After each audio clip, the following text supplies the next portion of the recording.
All right, welcome to question 13 from section 3.1 of John Stewart's early transcendals. So, what this question is showing you is not that harder than the derivatives we saw before in the earlier questions.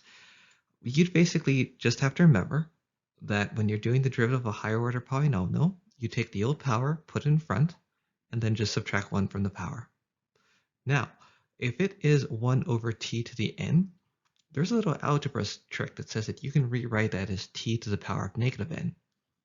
And it still works even if there's some extra stuff in. All right, and the third step is to identify what we have.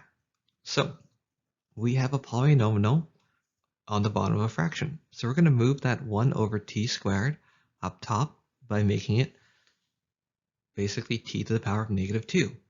Now we follow the regular derivative rule.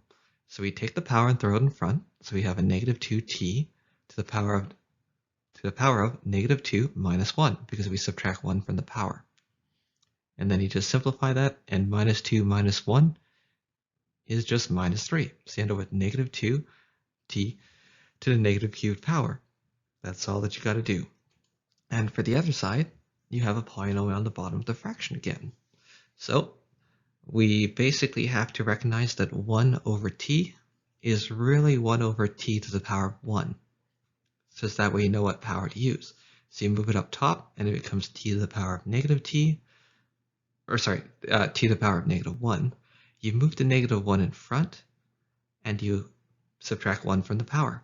Negative 1 minus 1 is, of course, minus 2. And rather than write negative 1, we just drop off the negative 1 and simply write a negative. So you throw it all together, and you get your derivative of s of t. All right, if you like that solution and you want to see more solutions in the future, feel free to like and subscribe, and I'll be uploading more problems from this chapter.